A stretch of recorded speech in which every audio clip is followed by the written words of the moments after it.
Bom dia, como, como vocês estão? É, vou começar minha apresentação. Alguns de vocês já me conhecem, né? A gente esteve junto na escola de missões. Eu sou Márcia, né? Márcia Lameira. Pode passar os slides 2, que aí tem um pouco da minha apresentação.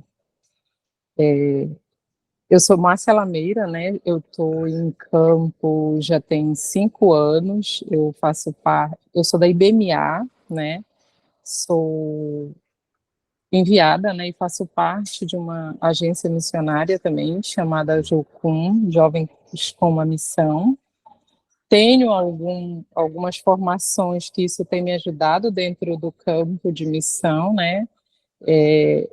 Basicamente, antes de ir para a missão, eu fiz enfermagem. Depois fiz ETED, que é a escola para entrar em Jocum, né? A Jocum ela é uma universidade chamada Universidade das Nações, onde ela tem em 160 países do mundo, ela tem bases e tem um polo da universidade, né? Nós somos uma universidade cristã voltada para o reino.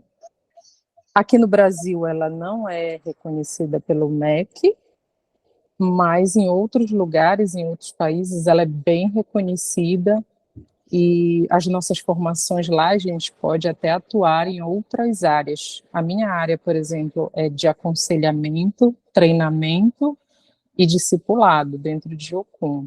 Então, eu trabalho como terapeuta cristã. Se eu tiver em outros países, por exemplo, como nos Estados Unidos, eu posso até trabalhar fora sendo reconhecida por eles, né? Aqui não, precisa de uma graduação, precisa de todo esse aparato do MEC. Mas para a gente, como Jocum, não é interessante porque a gente é a Universidade do Espírito. Então, quando você entra para fazer a ETED, né, e outras escolas, como eu fiz escola de a ECCB, que é a Escola de Cosmovisão Bíblica, eu fiz a EFEB, que é uma escola de Bíblia, a gente passa lá 3 meses só se debruçando sobre a Bíblia e os livros da Bíblia, e eu fiz a FMA também, e PCA, que é uma escola contemporânea de aconselhamento, né? Então, todas essas escolas, a gente tem alguns processos diariamente, são escolas que você vai para lá, fica 3 meses intenso, tendo aula manhã, tarde e noite, e tem algumas outras atividades também, né? Então, lá a gente tem meditação, a gente tem oração, a gente tem todo uma estrutura, né, eclesiástica por trás, né? Então, se a gente fosse pautado pelo MEC aqui, a gente ia ter que seguir o padrão deles, e isso não é interessante para nós, porque a gente quer formar cristãos para o reino, para que entendam suas áreas de influência, entendam onde Deus chamou, porque muitas das vezes Deus ele vai te chamar para largar tudo, e como a gente estava conversando, eu e a Cirlei, que foi na Turquia agora, às vezes Deus vai te chamar para largar tudo e ir para a Turquia e ficar lá a vida toda e morrer até por Cristo, né? É, mas outras vezes não. Deus vai te chamar para atuar na tua área de influência, né? Por exemplo, se você é uma professora, se você é uma médica, se você é uma consultora, a área que Deus te chamou, né? Uma administradora, se você é uma secretária, ali você vai fazer a sua missão. Se Deus te chamou para esse lugar, então você vai em Jocum, você se prepara esses 3 meses, se fortalece e volta para a tua igreja local para ajudar, né, em missões. Então a gente é basicamente isso. A gente treina e capacita cristãos para estarem atuando no reino. E eu, né, eu já tive em alguns lugares, como Bolívia, né, no Brasil já tive em outros lugares, tudo tudo que eu fiz, a enfermagem, ela tem me ajudado muito e aberto portas para que eu pudesse chegar ali. E eu consigo atuar na minha área, né? Por exemplo, eu fui para os Ribeirinhos e lá a gente teve a oportunidade de entrar em casas, de fazer muitas coisas, aonde se a gente fosse só bater na porta e levar uma palavra, talvez essas portas não se abrissem, mas a gente conseguia ir, porque eu ia na frente, entrava de casa em casa, com o intuito de verificar pressão, que é coisa da minha área, ajudar em medicações, né, dar orientações em medicações, fazer curativos, e ali as portas se abriam, e a gente conseguia entrar nesse lugar, né, e ali a gente sentava, conversava com as pessoas e conseguia fazer o trabalho. E ali a gente conseguia orar, a gente conseguia falar da palavra, tudo isso porque a profissão, né, que eu escolhi ajudou. Então, a profissão que você escolhe, você pode atuar no reino de várias formas. Então, que Deus ele possa dar estratégias para cada um de vocês entrarem, né? Tem muita gente que faz faculdade que é entender como que você pode entrar, como é que Deus pode tá te levando ali para conversar, né? Para levar o reino dele com as tuas atitudes. Então, basicamente é isso, né? Que eu faço e em Jocum. E hoje a gente vai falar um pouco sobre cosmovisão e discipulado, né? É a matéria, né, que a gente vai estar esses dias se debruçando sobre. E antes eu quero começar orando, né? E depois a gente vai abrir as nossas Bíblias lá em Romanos 12, tá bom? Vou orar para a gente iniciar. Senhor, em nome de Jesus, Pai, eu quero, juntamente com os meus irmãos, pedir que o Teu Espírito Santo venha, Pai, sobre nós nessa manhã, que o Senhor possa abrir as mentes, os entendimentos, para tudo aquilo que o Senhor quer falar nesse dia de hoje. Que o Teu Espírito Santo esteja conosco e nos ajude, Pai, nesse dia. Em nome de Jesus. Amém. Aí a gente vai abrir lá em Romanos 12. Eu queria que alguém lesse. Se puder alguém ler, do 1 ao do 1 e o 2. Alguém? Senão eu leio. Vamos ler aqui, então, Romanos, capítulo 12, versículo 1 até o 2, que diz o seguinte: Tá Rogo-vos, dando, pois... tá dando o seu áudio está ligado em 2 lugares. Aí eu acho que tá dando. Pode. Pode começar, pastor.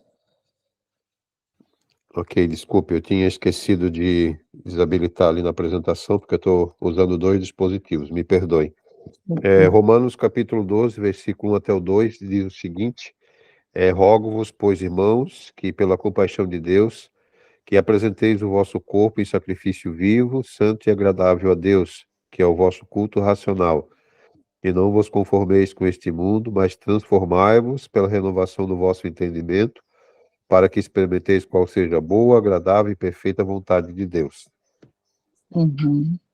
Isso aqui é um versículo muito forte, né? O que está nessas linhas aqui é algo que Paulo traz muito forte para nós, porque na minha Bíblia fala e não vivam conforme os padrões desse mundo.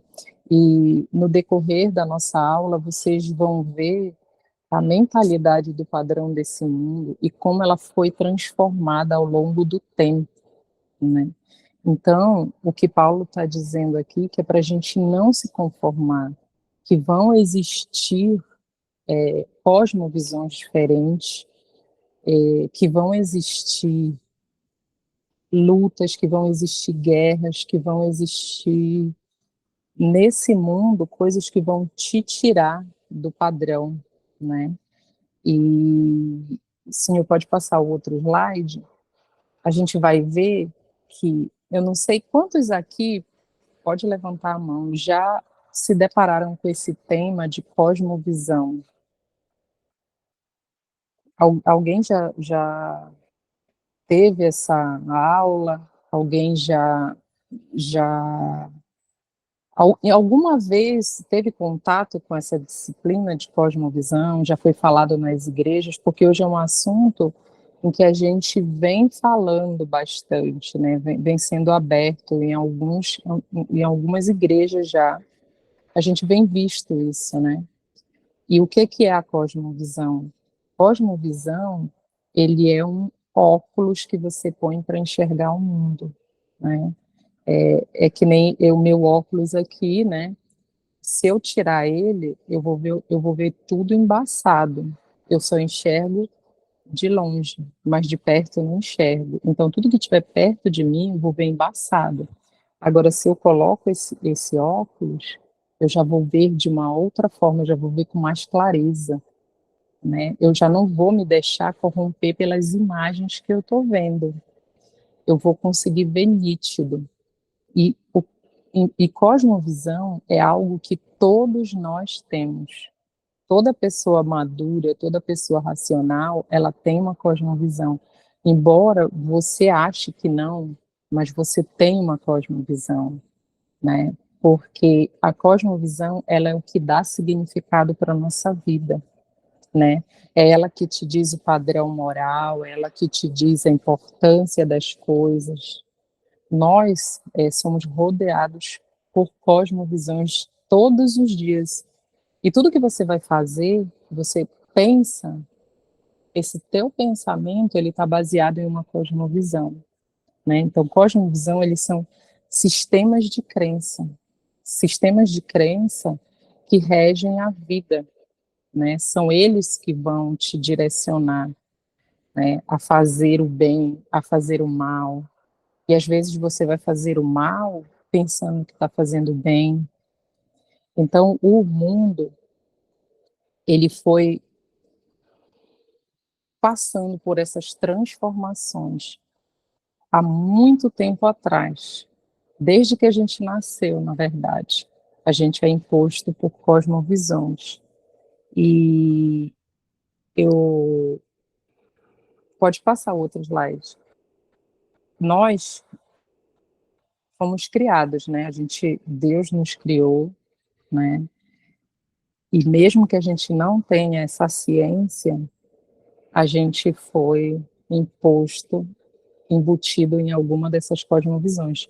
Tanto que você vê, né, essa imagem, você vê que tem cores claras, você vê que tem cores fortes, cores fracas, e, e isso aí é um molde, é como se fosse a nossa, tudo aquilo que a gente vai comprando, tudo aquilo que a gente vai pensando como realidade de mundo, né? A cor, tem gente que olha o mundo e vê uma cor escura, que não vê beleza, que só vê tragédia.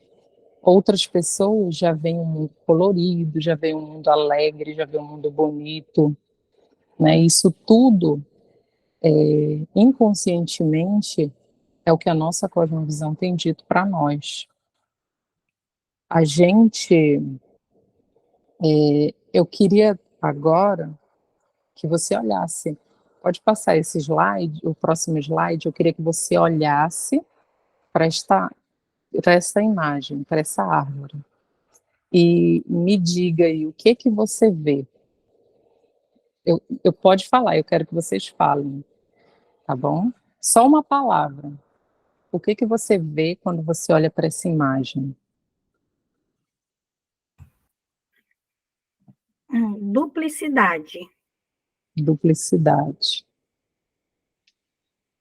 Vamos ver Mais alguém? se a tela Pode falar. ficar grande, eu acho que fica melhor. Vamos ver. Existe essa possibilidade, Marcelo? É assim, ó, como eu estou tendo que apresentar de um outro jeito, tá complicado para eu abrir a tela porque eu não vou conseguir Não. continuar o trabalho de apresentação pelo Note, entendeu? Eu vou ter que toda a vida ficar dando um ESC para continuar a apresentação. Peço perdão a vocês, mas hoje vai ter que ser meio adaptado. Porque aí a figurinha ali parece, ela para mim é duplicidade. Uhum. Isso. Não, você olha só para essa árvore. É só essa árvore. Você consegue enxergar a árvore? Olha, a árvore ela está um pouco cheia de elementos, e ela está um pouco, não está clara a árvore para mim, né? Parece que ela está um pouco coberta de outros elementos que tiram a característica principal dela, né? Sim, sim. Essa árvore, ela é uma mangueira, né? Então, é uma árvore que está cheia de frutos. Se alguém quiser falar, pode levantar a mão, abrir o microfone e falar o que vê, não é?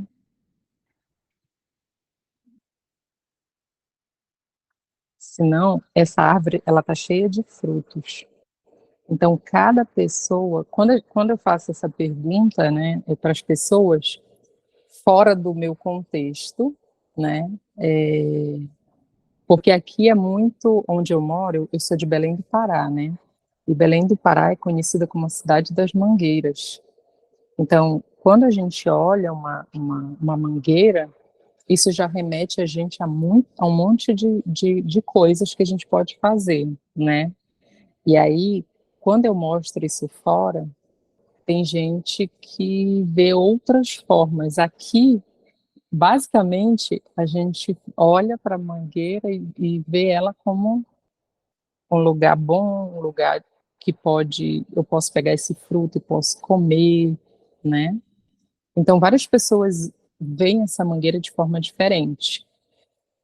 No próximo slide, a gente vai ver que o, o que mais as pessoas veem, né, quando se deparam com essa imagem, ela pode ser comida, né, tanto que você vê ali a imagem isso são paneiros, né, que tem as mangas dentro, né, e as pessoas podem pegar isso como comida, né, pode pegar e pode vender, né? Você vê ali uma menina sentada embaixo da árvore, ela pode estar vendo a árvore como sagrado, né?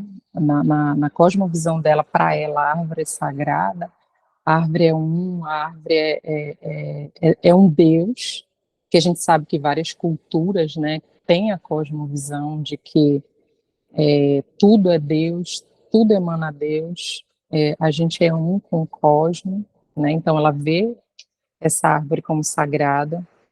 Outros podem ver essa árvore como um balanço, né? Outros, aqui na minha região, tem muito barco, então a gente pode ver essa árvore como uma matéria-prima para que seja extraído e feito um barco dali para servir de locomoção para as pessoas.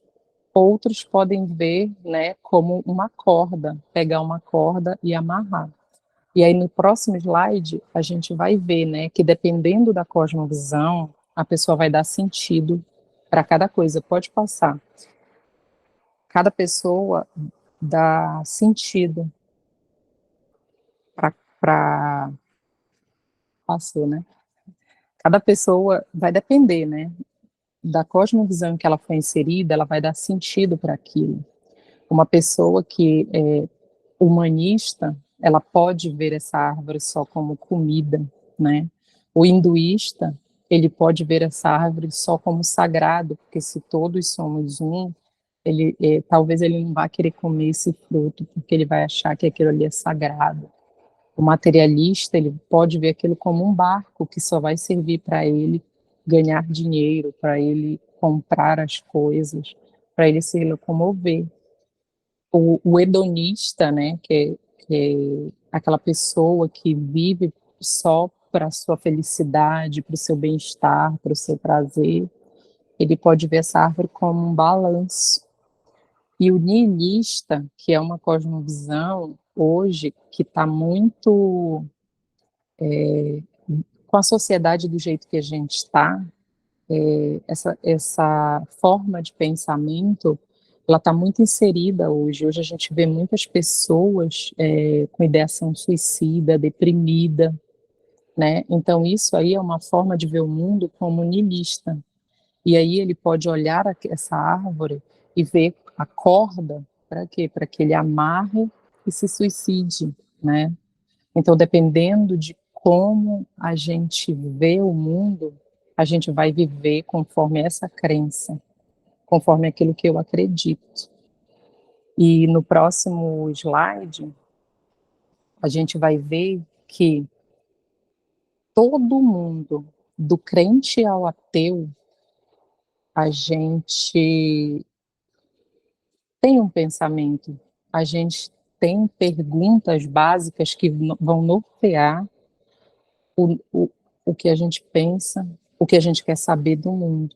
Todos e qualquer cosmovisão, ela tem essas quatro, a gente, são várias perguntas e a gente eloca elas em quatro, que é se existe Deus, quem ou o que ele é, qual é a realidade última, é possível conhecer o mundo, existe certo e errado, como eu sei se existe certo e errado, o que é o ser humano e do que ele se compõe.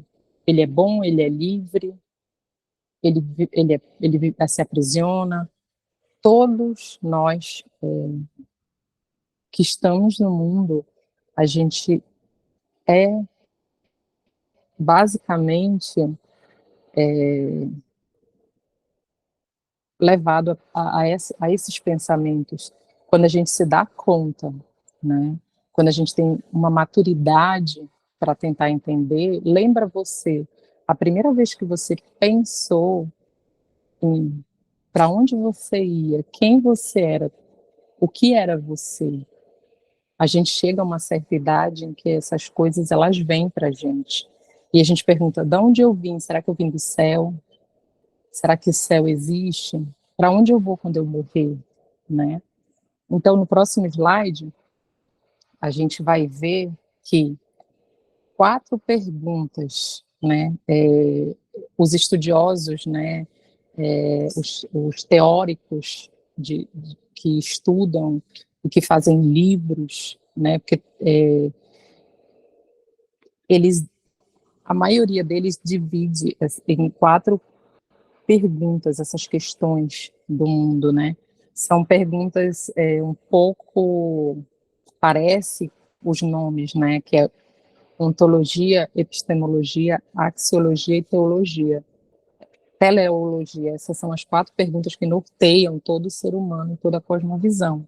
Parece difícil esses nomes, mas não é. O significado delas é: ontologia é a origem de tudo, é a criação, né? Então a gente tem essa pergunta, e essas perguntas elas têm gerado grandes transformações no mundo, porque pessoas param, pessoas pensam sobre isso, pessoas refutam sobre isso e pessoas dão significado histórico sobre isso. Então isso vem de muito tempo, né? Então, a epistemologia é o conhecimento. A pessoa para e pensa, de onde vem o meu conhecimento? Qual é a fonte de conhecimento que eu dou valor, que eu reconheço como verdadeiro? A axiologia é o valor. Qual é o valor que eu dou para as coisas? Isso tem sentido para mim? Isso tem valor? Né? A teleologia é o destino. Para onde eu vou quando eu morrer? Quando eu morrer, eu vou para o céu? Quando eu morrer, o mundo é só matéria, isso aqui acaba e está tudo acabado e não vai existir mais nada? Então, dependendo de como você enxerga, o óculos que você põe para enxergar o mundo, você vai dar sentido para essas 4 perguntas e você vai viver, né? Você vai praticar diariamente essas cosmovisões, essas perguntas que você crê, e esse que vai nortear a tua vida. Só que todas as cosmovisões, elas respondem a essas quatro perguntas. Porém, a única que é coerente, na verdade, não é nem que todas respondem. Tem cosmovisões que respondem 2 ou 3 dessas questões. Tem cosmovisões que respondem as 4, mas isso não é coerente. Então, a única cosmovisão que coerentemente explica todas essas 4 perguntas é a cosmovisão cristã bíblica, que é a cosmovisão que eu e você tentamos diariamente se pautar por elas, se locomover, tudo que a gente faz é essa palavra aqui, esse manual, ela tem resposta e princípios, porque tem coisas que ela não vai te responder, mas o que ela não vai te responder, ela vai te trazer um princípio, né? Porque tem coisas que a Bíblia não fala. Por exemplo, a Bíblia não fala sobre dinossauro, mas ela dá um princípio para as coisas. Ela dá um princípio. Ela fala de ciência, ela fala de tudo. Se ela não fala claramente, ela fala com princípios, né? E tem coisas que Deus não quis revelar aqui, porque a Bíblia, ela não é um livro, Deus não pensou em, eu vou falar com o meu povo e eu quero que eles sejam cientificamente. Não. O que Deus quis trazer aqui são manuais de vida, manuais de como a gente vive, como a gente reage, né? E outras coisas Deus tem capacitado o homem para conhecer, para entender, né? Porque tudo que a gente faz, do crente ao ateu, a gente é inspirado por Deus, né? Tem um versículo, né, que a gente fala que basicamente ele fala: o sol nasce para todos. Então, o sol nasce para o crente e o sol nasce para o descrente. E tudo que acontece na humanidade é obra de Deus. Ainda que Deus dê capacidade para um homem que nunca vai reconhecer ele. A diferença é que ele não vai reconhecer Deus. A diferença está em salvação, né? O homem pode chegar ao entendimento divino sem nunca reconhecer Deus. Por isso que às vezes a gente vê pessoas que você diz: ah, mas essa pessoa nem é cristã e ela é tão abençoada, ela tem tantas coisas. Por quê? Porque o reino de Deus não quer dizer, não vem dizer sobre o que você tem ou o que você não tem. Claro que Deus ele quer salvar a todos, mas nem todos querem essa salvação. Então, o reino de Deus não é sobre salvação. Tem pessoas que descobrem milagres, né? Tipo, a ciência. Hoje a gente vê muitas medicações, muitas coisas que trazem a cura de Deus para um câncer, através de medicação, para um problema. E isso é milagre de Deus. É Deus dando capacidade ao homem, ainda que ele não seja cristão, para descobrir coisas pela misericórdia dele, pela humanidade. Então, a diferença está na salvação. Então, essa cosmovisão bíblica, ela é a mais coerente, né? Então, no próximo slide, a gente vai ver, né, como mais detalhado, né, sobre as perguntas e o que elas vêm responder, né? Quem é Deus ou deuses, de onde viemos, que é a ontologia, o conhecimento, quem são as fontes de autoridade que eu reconheço? Eu reconheço a ciência, eu reconheço meus sentidos, ou o que falam? Hoje em dia a gente está muito pautado para esse reconhecimento do que a pessoa fala, né? Se tem menosprezado anos de ciência para chegar a pessoas falarem algo e isso ser o que ela reconhece como verdade.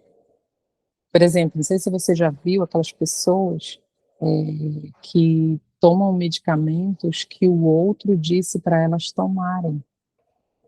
E se o médico chegar e disser para ela tomar outro tipo de medicação, ela não vai tomar porque ela reconhece a verdade, a autoridade daquela outra pessoa que não estudou, que não passou anos estudando para aquilo, né? Não desmerecendo, claro, pessoas, né, que têm alguns conhecimentos ao longo do tempo, mas isso não é correto. Quando a gente vai para a Bíblia, isso não é correto, né? É você medicar o outro. Eu não posso chegar e medicar o outro, porque eu não sei, né, o que ele está passando. Pode ter N complicações, pode ter vários problemas, e que talvez ele tenha um problema de pressão, ele tenha um problema que ele não possa tomar aquele remédio, ele é alérgico. Só que essa pessoa leva aquilo ali, reconhece como autoridade, porque não entende tudo isso. Ela não entende, ela não tem esse entendimento de que isso pode fazer mal para ela ou não. Ela está usando um óculos errado para enxergar a realidade, né? Os valores, né, a axiologia, qual é o valor mais importante, né? Qual é o meu valor? O que tem valor para mim? A palavra de Deus tem valor para mim ou o meu valor é o dinheiro? O que vale mais para mim é o dinheiro. O que vale mais para mim é o reconhecimento, é a recompensa. O que vale? Então, isso tudo a gente pensa, isso tudo a gente faz, a gente reage, mesmo sem ter essa consciência, né? E a teleologia é o fim último. Para onde a gente vai quando a gente morre? Acaba tudo, nada tem sentido. Se nada tem sentido, eu vou viver como, tem a expressão, né? Como o diabo gosta. Porque se nada tem valor, eu posso fazer tudo. Eu não tenho princípios, eu não tenho como esperar algo além da morte. É matéria, isso tudo vai ser enterrado e vai acabar. Agora, eu acredito no quê?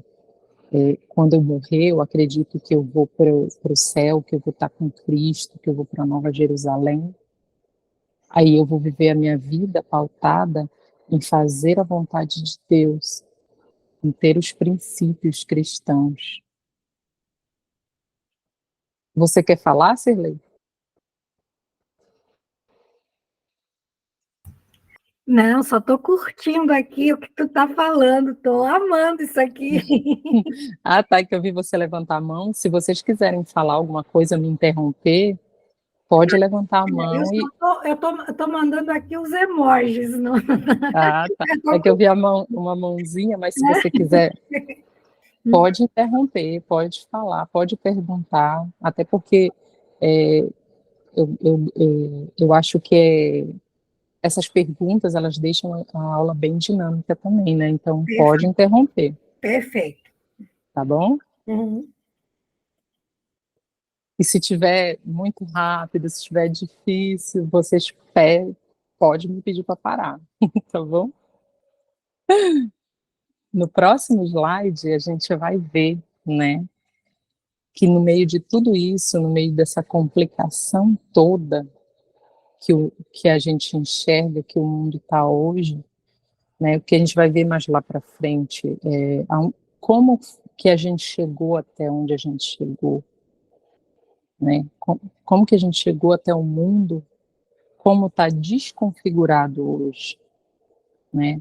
Então, se a gente for lá, no próximo slide, a gente vai ver Romanos 8, do 19 ao 21, que fala: a natureza criada aguarda com grande expectativa que os filhos de Deus sejam revelados, pois ela foi submetida à inutilidade, não pela sua própria escolha, mas por causa da vontade daquele que a sujeitou, na esperança de que a própria natureza criada será libertada da escravidão, da decadência que se encontra, recebendo a gloriosa liberdade dos filhos de Deus. Então, a natureza criada, né, toda a natureza, ela espera com expectativa essa manifestação dos filhos de Deus. Para quê? Para que a gente entre, para que a gente transforme, para que a gente modifique a realidade, o mundo como está hoje, para que a gente leve essa palavra aonde a gente for. E não como a gente está acostumado a ver muitas vezes por aí, pôr a Bíblia debaixo do braço e andar para todo mundo ver que a gente é cristão, que a gente é crente. Não, não adianta andar com a Bíblia embaixo do braço se a gente não viver essa Bíblia. Se a gente não viver a palavra, as verdades que estão aqui dentro. Se a gente não vive isso a gente não vai transformar nada. E a gente precisa transformar esse mundo. A gente precisa estar consciente de que aonde a gente entra, a gente é sal e a gente é luz. E ali a gente vai, com as nossas atitudes, no nosso trabalho, no nosso ambiente de lazer, aonde quer que a gente vai ali para transformar, para viver. É tipo, você vai para o seu trabalho, ali você chega ali, chegou o reino de Deus chegou ali naquele lugar, porque você colocou a planta dos seus pés ali. E daí, o que você vai fazer? Você vai viver a palavra ali, você não vai pregar a palavra ali, mas você vai viver, você vai praticar, né? Se alguém chegar com uma cosmovisão errada, né, de te dizer que eu vou, vamos fazer isso aqui, não é certo, mas também não é errado. A gente está aqui, o nosso chefe ganha mais do que a gente, então se a gente fizer isso aqui, a gente vai estar conseguindo melhorar um pouco. Isso não é certo, então você não entra, né? Você não precisa julgar essa pessoa e dizer, não, ladrão, ou isso, aquilo outro. Não, só diz, olha, eu não vou. E um dia ela vai perguntar, mas por que você não quis fazer parte? Aí você vai poder falar, não, eu não fiz parte porque os meus valores e os meus princípios, eles não condizem com essa realidade. Eu vivo baseada na lei de Deus, o que Cristo me ensinou. Eu não vivo pelo que eu prego, pelo que eu prego, não. Eu não vivo pelo que o mundo prega, eu vivo pelo que a palavra prega, o que Deus fala para mim. E no próximo slide a gente vai ver Mateus 28, do 19 ao 20, que fala, portanto, ide fazer discípulos de todas as nações, batizando-os em nome do Pai, do Filho e do Espírito Santo, ensinando-os a guardar todas as coisas que eu vos tenho mandado.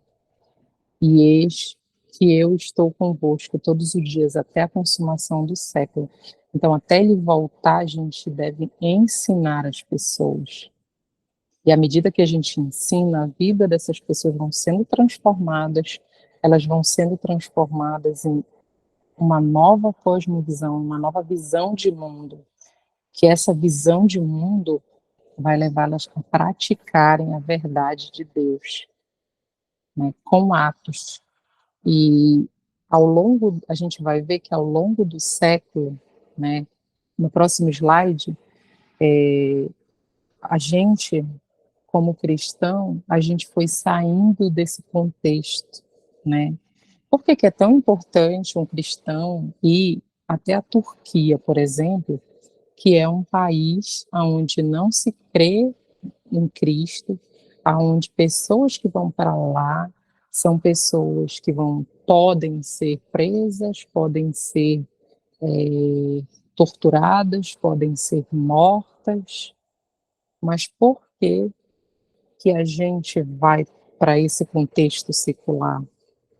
Porque muitas das vezes eu vou para esses lugares, esses ambientes onde eu sei que ali não vão pregar, não vão falar de Deus, sabe? Seja uma festa da minha família, onde lá só vai ter bebida, onde só vai ter músicas que eu não concordo. Por que que eu vou para lá? Eu vou para lá porque eu vou viver a cosmovisão cristã bíblica com essas pessoas. Vou viver, vou praticar ali essa cosmovisão, né? Porque hoje em dia tem muita gente que fala que tipo, tem contexto que cristão não pode ir, como a faculdade, por exemplo. A gente tem um grande engano de que a faculdade ela tira o cristão da igreja, ela tira o cristão de Cristo, ela corrompe. Mas por que ela corrompe? Porque a cosmovisão cristã que ela vai ser inserida ali precisa antes ela ser ensinada em casa, a verdadeira cosmovisão cristã. A família precisa passar os princípios, os valores, precisa explicar a verdadeira cosmovisão cristã bíblica, porque quando essa pessoa for para a universidade, ela vai estar ali, ela vai entrar ali e ela não vai se deixar corromper. Ela não vai deixar se corromper pelas ideias que ela tem visto, por quê? Porque ela vai estar pautada de que, não, o mundo foi criado por Deus, o mundo não é uma explosão, não é um Big Bang. Então, se ela tiver isso nela, se ela tiver as práticas cristãs diárias em casa, ela não vai se deixar corromper. E o cristão, pensando nisso, ele sai desse contexto, né? Muitos cristãos que deveriam estar fazendo ciência, muitos cristãos que deveriam estar estudando, que deveriam estar impactando nos seus ambientes universitários, na escola, né? Antes de chegar à universidade, tá ali conversando com os amigos, conversando sobre princípios, vivendo os princípios, para que pessoas sejam colocadas, para que pessoas sejam levadas a entender essa cosmovisão. E quando a gente sai desse contexto, que isso aconteceu no passado, os cristãos saíram desse contexto secular e isso foi muito prejudicial. Por quê? Porque quando a gente sai, a gente entrega essa área de influência que é a educação de bandeja para o inimigo. Pode falar. Professora, eu queria só dar um exemplo bem rapidinho sobre isso que Pode. você está falando agora, sobre a nossa viagem agora que a gente teve na Turquia, na Índia, e também a equipe do Paquistão fez um trabalho lá. Foi 3 coisas que aconteceram ao mesmo tempo. E a gente viu uma diferença gigante no posicionamento da igreja, nesses 3 ambientes, nesses 3 países. O Paquistão, a gente, uma igreja mesmo que está vivendo dentro de um contexto de perseguição, reprimidos, cristãos trabalhando como escravos em fábrica de tijolos, uma série de coisas das quais eles sofrem, mas eles demonstram uma garra, uma energia, uma força, uma coragem de chegar e dizer para nós: não, Marcelo, eu vou continuar fazendo, e mesmo que eu tiver que morrer, eu não estou nem aí, porque eu preciso pregar, eu preciso avançar, nós precisamos cumprir a nossa missão, por exemplo, a missão da roupa, de fazer isso, aquilo, aquele outro, nós vamos fazer. Então a gente vê um tipo de igreja dentro do Paquistão, eles têm as suas dificuldades, sim, mas eles não têm medo, digamos. Eu vou colocar essa marca, né, da igreja paquistanesa. Mesmo dentro de bairros extremamente muçulmanos, ou dominado por muçulmanos, eles fecham a rua, põem o som, começam a pregar e cantar e não estão nem aí se alguém vai atacar eles, se vai acontecer uma tragédia, como já aconteceu deles estarem fazendo não a nossa equipe, mas outros locais estavam fazendo culto e de repente alguém chegou e quebrou tudo, eles tiveram que correr, mas eles não têm medo. Então, um exemplo, característica de posicionamento da igreja paquistanesa. Por outro lado, quando eu estava presencialmente na Índia agora, a gente vê também uma igreja semelhante a igreja paquistanesa com coragem, estamos lá construindo uma base missionária, uma igreja, uma casa pastoral, vai servir a comunidade, furamos o posto, um posto de água que está sendo entregue para a comunidade, fomos visitar praticamente todas as casas da vila para orar por eles, né? Mesmo sabendo que alguém pode chegar lá, que o policial pode chegar, que pode... Ah, o que vocês estão fazendo aqui? Vocês não são turista? O que vocês estão fazendo aqui? Mas, de certa forma, é uma igreja que também está interessada em prosseguir, em fazer alguma coisa pelo reino. A gente sabe que no norte da Índia é muito complicado. Recentemente a gente teve todos os acontecimentos que ainda está tendo repercussão lá em Manipur e toda aquela região, e continua acontecendo em diversos locais. A Índia tem atacado até os muçulmanos, tem colocado leis para não deixar nem que os muçulmanos possam fazer seus cultos direito e ter a sua liberdade. Tem locais que os cristãos estão sendo negados até de enterrar os seus entes queridos, mesmo dentro do seu próprio terreno. Tudo são coisas que o governo, o inimigo, as trevas, como está aqui nesse slide, está tentando utilizar para parar a igreja, intimidar eles, mas eles têm prosseguido. Agora, quando a gente estava na Turquia, que foi uma coisa que me marcou muito, que a gente foi com uma expectativa bem grande, a gente se preparou bastante, tanto do trabalho que a gente pretendia fazer, como tentando levantar os recursos que a gente enviou, tal. A gente viu uma igreja diferente. Nós vimos uma igreja que, como você escreveu aqui no slide, parece que ela saiu não só do contexto secular, não só do contexto secular, parece que ela desapareceu do seu posicionamento espiritual como igreja. Por quê? A gente soube de missionários coreanos que vieram lá, queriam fazer o trabalho, trouxeram dinheiro, mas a igreja disse: não, aqui vocês não vão fazer nada. Nós não queremos que vocês façam nada.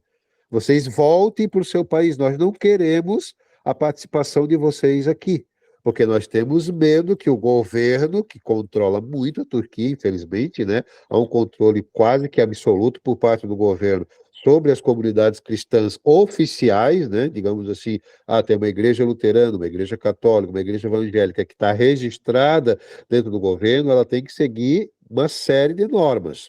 Até as igrejas, elas não são escancaradas, elas não têm uma porta aberta e uma placa que nem tem aqui no Brasil, na beirada da rua, não. Não é assim. Lá é tudo meio escondidinho, mas tem uma certa permissão.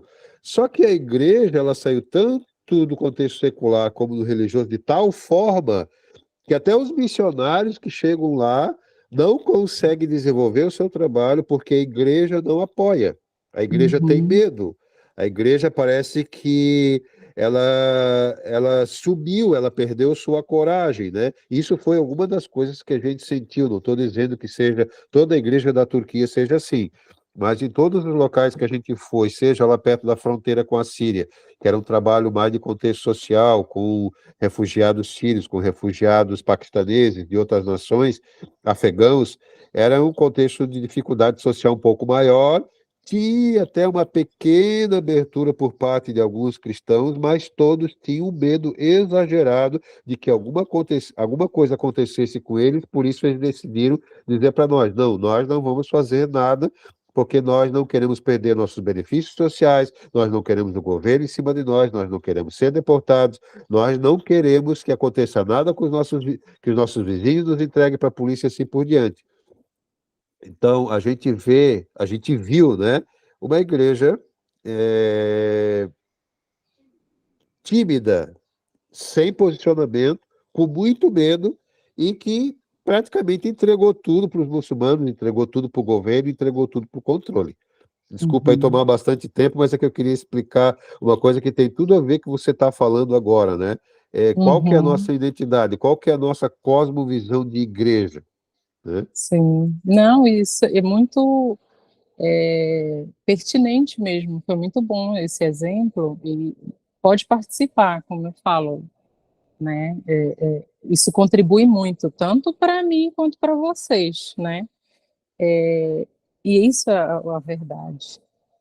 A igreja, a nós como igreja, de uns tempos, de uns anos, séculos talvez para cá, a gente se fechou em quatro paredes e acha que é só isso, né? Vamos todo mundo aqui, vamos ficar nesse clubinho aqui e tá tudo bem. Mas não, quando a gente vê, quando a gente estuda sobre a igreja, o livro de Atos, ele é um bom livro para falar sobre isso. A gente vai ver a perseguição que a igreja teve, a gente vai ver como que os cristãos reagiram a essa perseguição, né? E aí, quando a gente sai desse contexto, a gente entrega, como o pastor falou, a gente entregaram para os muçulmanos, né? Por medo, por conforto, por comodidade, né? A palavra-chave é guerra, né? A palavra-chave é guerra. Por quê? Porque a gente está vendo aí, né? É uma guerra do reino das trevas, é uma guerra do mundo secular, né, contra o cristianismo, e isso vai aumentar e tem aumentado, e a palavra diz que isso vai aumentar, né? Por quê? Porque hoje a gente está vendo aí a guerra, né, entre Israel e Jerusalém, é, Israel e Palestina. Então, eles não fugiram, eles estão ali, eles estão lutando, né? Na verdade, não é nem a Palestina, é por um grupo pequeno, né, que quer acabar com os judeus, né? Então, a gente vê por quê. Os tempos de guerra, eles revelam o nosso caráter, ele revela do lado de quem a gente está, ele revela se o nosso caráter é cristão, ele revela ou se o nosso caráter não é cristão, porque as guerras, elas vão revelar o nosso coração, né? Elas vão revelar aonde a gente está pondo as nossas crenças sobre segurança. A minha segurança está no mundo, a minha segurança está no governo, a minha segurança está numa casa. Dependendo de como eu penso sobre isso, eu vou entender onde está o meu coração, né? E tempos de guerra, elas te mostram quem são os teus aliados. Se os teus aliados vão te ajudar, que essa igreja na Turquia, em vez de fechar, progrida, avance, ou se os teus aliados vão chegar contigo e vão dizer para que tá ruim, para que tu vai morrer, para que tu vai preso, para que tu vai ser torturado, né? Então, aqueles que te levam, quem são? Você conhece no tempo de guerra. São aquelas pessoas que vão te levar para mais próximo de Deus, para dizer, não, essa igreja está perseguida, mas a gente vai orar, a gente vai jejuar, a gente vai buscar, né? Mais a palavra, a gente vai orar, a gente vai estudar sobre a igreja perseguida, sobre como que eles agiam, porque a gente vê e a gente aprende. Esse livro aqui, a gente aprende com a história dos nossos antepassados, como que eles agiam. Era no tempo de maior perseguição, era que a igreja avançava, era que a igreja crescia. Se hoje a igreja chegou aqui até nós, é porque muitos deles tiveram a coragem de morrer por esse Cristo, por essa verdade. Muitos deles não se importaram, né? Como diz Paulo, para mim, morrer é lucro, viver é Cristo. Para nós, como cristãos, e com isso eu não estou querendo que, dizendo que você tem que se matar ou alguma coisa, pelo contrário, mas para nós cristãos, morrer é a melhor coisa. Porque morrer a gente vai estar na glória, a gente vai estar com o Pai, a gente vai ser livre de toda a dor, todo o sofrimento. Quando a gente morre, agora, quando se suicida, a gente não sabe,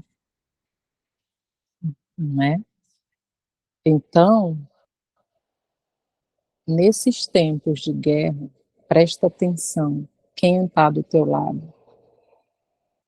Se essa pessoa está te levando a atos de justiça, ou se essa pessoa está te levando a se afastar mais de Deus, a com fogo nos olhos querer vingança, querer que tu saia, querer que tu fuja, né? E lembrando, né, que o ato de justiça do crente é o amor. A gente deve entrar no porquê ali, e mesmo que a gente seja apedrejado, mesmo que a gente seja torturado, a gente tem que amar, porque o cristianismo é isso. Ele me diz não só que eu devo amar, mas que eu devo caminhar com essa pessoa. Se ela me faz caminhar 1 milha, eu ando 2. Se ela me pede a capa, eu dou a outra. Se ela me bate na face, eu dou a outra face. É isso. Tempos de crise é isso. E quando nós cristãos nos fechamos nesse clubinho, a gente perde de levar o reino, porque o reino ele vai chegar. Cristo tem um plano, né? Desde do início de Gênesis a Apocalipse, o plano já está aí. A gente sabe que vai acontecer, a gente sabe que agora nós podemos ou retardar esse acontecimento ou antecipar esse acontecimento. Vai depender de nós, da nossa coragem de ir, de morrer, de lutar, ou a gente vai sair desse contexto e deixar que as pessoas, né, aqui na minha cidade a gente fala, tem uma palavra que a gente fala muito, se lasca, né? Então, a gente não pode, se a gente de fato tem uma verdadeira cosmovisão cristã bíblica, a gente sabe que o ID é importante para Cristo, a gente sabe que levar a Cristo a toda criatura é importante. Então, eu vou viver de acordo com isso. Porque quando os cristãos eles saem do contexto secular, né, eles deixam que grandes pensadores se encontrem sozinhos. Eles deixam que influenciadores se encontrem sozinhos. Hoje a gente está vendo muitos influenciadores digitais trazendo verdades que não condiz com a palavra de Deus, que levam o mundo a se perverter cada vez mais. No Maranhão também fala, né? Então, a gente tem visto aí, até de teologia mesmo, a gente tem visto hoje grandes teólogos de YouTube que têm pregado uma cosmovisão que não tem nada de cristã bíblica, né? E para que esse reino avance, nós como cristãos, a gente deve influenciar. No próximo slide, a gente vai ver grandes pensadores que influenciaram o mundo, né? Aqui tem vários deles, tem desde Platão, tem Sócrates, Tomás de Aquino, Agostinho, Immanuel Kant, René Descartes, George Hegel, Nietzsche. Esse Nietzsche hoje, ele está imperando muito na nossa sociedade, que ele que trouxe essa visão nihilista, onde a pessoa é levada a um desvalor da vida tão grande que não faz sentido viver. né? Nada satisfaz. Essa Simone de Beauvoir, eu não sei nem falar o nome dela direito, Beauvoir, e Karl Marx, foram grandes pensadores que quando você vai, né, para a escola, você aprende sobre eles, você é moldada, você é pautada nessa cosmovisão, nessa ideologia que eles pregam. Por que que eles tomaram forma? Porque, ó, você vai ver aqui, Tomás de Aquino e Agostinho, contra todo esse povo, né? Tomás de Aquino e Agostinho foram pessoas importantes, né? Que trouxeram uma visão de mundo cristã. Mas todos esses outros aí pensam na tua aula de história, na tua aula de geopolítica. Quantas vezes você foi levado a viver ideias desses pensadores, né? E antigamente a gente até vê, tipo, C.S. Lewis, né, que é cristão, ele era ateu, ele é cristão, depois ele se converteu. Então a gente vê que antes existia muito isso, hoje não, a gente quase não está vendo isso. Como que esses homens refutavam as suas ideias? Eles escreviam um livro, né? Muitos dos livros de C.S. Lewis são escritos para refutar uma ideia de uma outra pessoa. É como se ele escrevesse uma carta, só que essa carta se transforma em livro, se transforma em teoria, né? Porque o teórico é aquele que faz a ciência, é aquele que escreve a ciência e é dado aquilo ali como ciência. E cientificamente a gente é pautado por esses pensamentos. Então, essas pessoas ficaram sozinhas, sem quase ninguém para refutá-las. E cada pensamento dele a gente vai ver aonde o mundo chegou. E muitos de nós hoje têm essa percepção, porque entende sobre como que hoje o pensamento está, como que as pessoas pensam. Tá bom? E depois do intervalo a gente vai ver mais. Tá bom? Que horas a gente volta? Nós voltamos daqui 10 minutos, prof. Tá bom.